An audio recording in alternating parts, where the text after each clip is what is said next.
Good morning, everyone, and thank you so much for joining us all here today in a brand new year.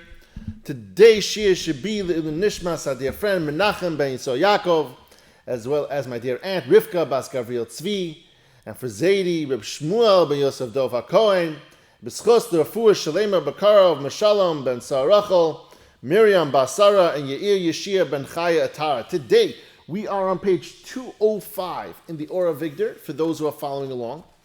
And we're continuing this concept and talking about how a person with Bitachon, there's also Hishtadlus that's involved in it, and we're going through different areas of where Bitachon applies, how to use it, when to use it. And so we started off talking before Shoshana about a person's physical well-being and how about taking care of yourself, about yes, you have to have Bitachon that Hashem is going to keep you here for a long time to have a Richa Sound, but you also need to do your part to make sure that happens. It means you have to try to keep yourself healthy, whether it's with exercise, whether it's eating properly, healthy foods, not overeating, not being obese, stuff like that. It talks about that.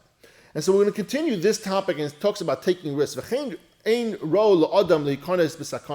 Similarly, it's not proper for a man to expose himself to any sorts of danger, like running across the street against traffic or anything else that's silly, that clearly is in violation of all the rules of reality. Because he relies on Hashem's decree that he will live a set period of time. Likewise, he should not drink poisons, thinking that his fate to live anyhow.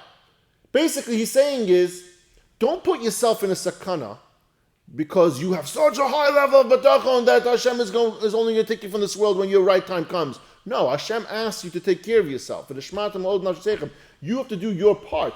Yes, your day is going to come in its proper time, whatever Hashem decreed. But it's not on you to make that day come anytime sooner. And it's also not on you to say, well, if today's my day, today's my day. If it's not, it's not. And he will go further about that.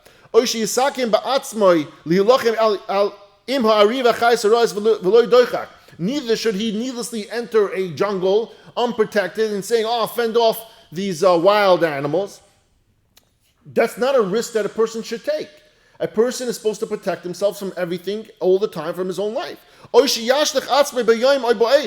He should also not throw himself into a sea or into a fire.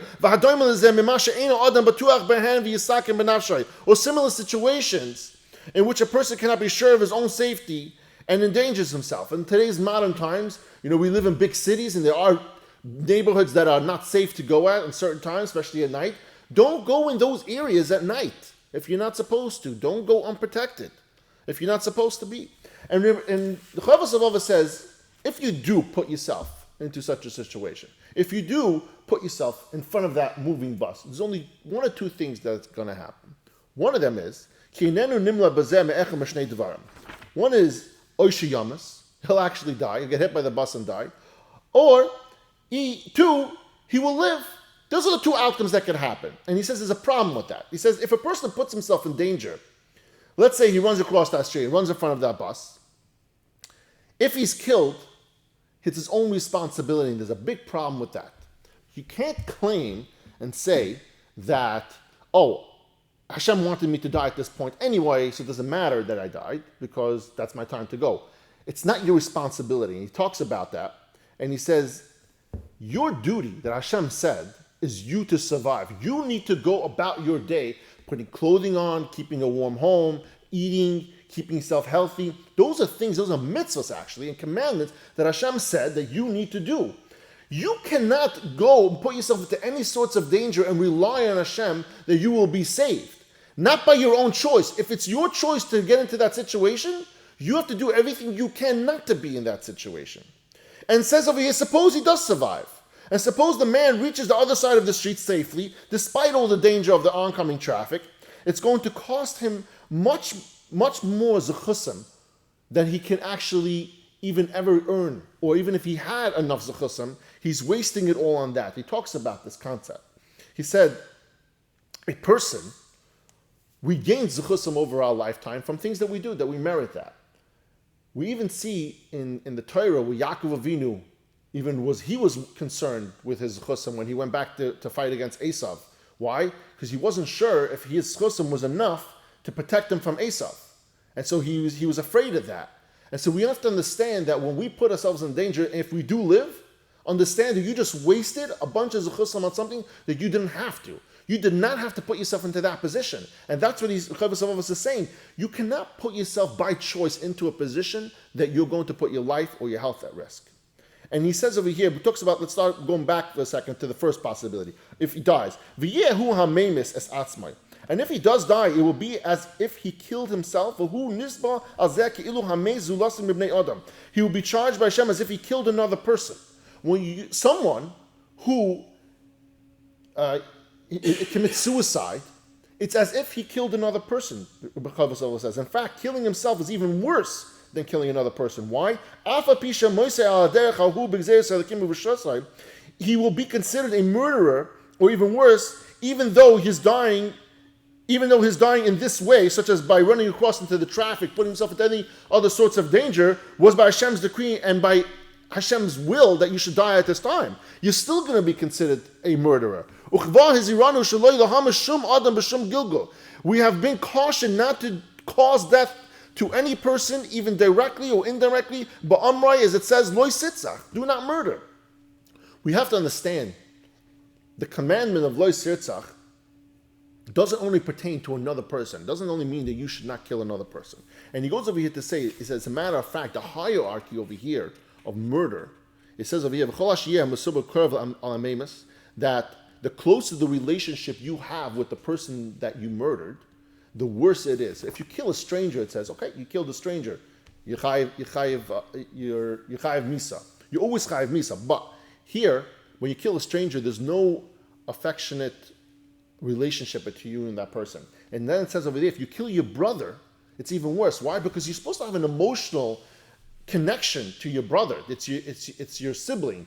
And therefore, you should be closer to that. It should be harder for you to kill your own brother. And that's why it says it's even worse.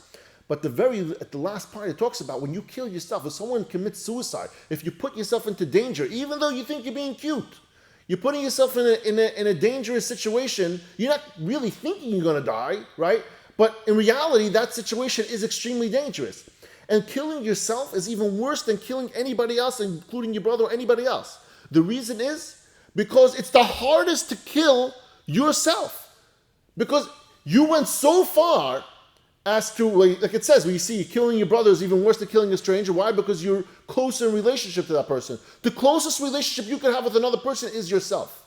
And killing yourself is the highest level of murder that's possible.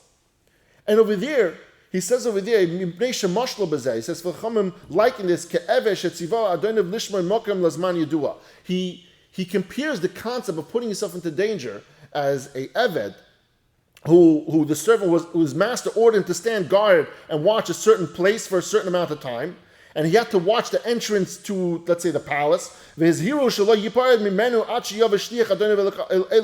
warned him not to leave his post until the king would send the shaliach and relieve him of his duty. And when the servant saw that the agent was late in showing up, he said he's going to be there around midnight. And he sees it's 1 o'clock, 2 o'clock, and he's not coming. What happened? He left without waiting. And when his master, when the king, whoever it was, discovered that he left before the servant came to relieve him of his duty, the cuts of his master was angry at him, and he punished him very severely. Why? Because, yes, I did tell you that you're going to be relieved of your duty around midnight. But it's not your job to leave until you're relieved of that duty. And what he's comparing over here is, your job is to keep yourself alive as long as possible. The Malcha Maves is going to come one day and relieve you of your duty. Now understand what your duty is before we finish off today. The duty that we have is, we were sent on this world not for our own sake. We're sent on this world to do avodas Hashem. And therefore, he says that Hashem put a neshama into a body. The neshama is ours, but the body is not. The body is on loan.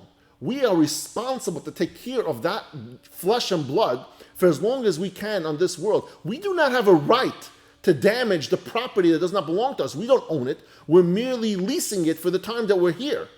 And so he says over here, Your job is to stay over here, to keep guard, to keep the Torah, to do mitzvahs, to refrain from doing averos, to do chesed, to learn Torah, to daven. All those things, that's your job. You are the soldier at the gate of the palace, and your job is to protect the palace. Your job does not require you to leave before, it does not allow you to leave before you're relieved of that duty. And an example, before the Malach HaMavis comes and relieves us of our duty on this world. And that's the important part we learn over here today.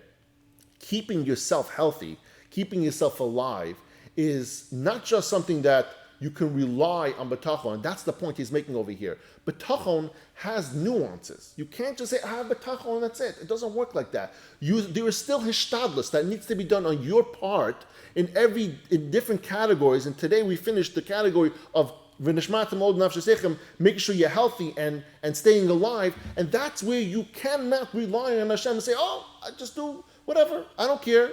If I'm supposed to go, I'll go. If I'm not. Hashem is going to take care of me. No, you need to do your part because Hashem commanded you to do your part. And when your time comes, it's going to come anyway. Even if, yes, we do believe if someone commits suicide, that was his right time to come. But it wasn't his job. His job wasn't to do it himself. His job was to take care of himself as long as he can. Thank you, everyone, for joining us all here today. And a good Geben Shiur to everybody. And I love you all.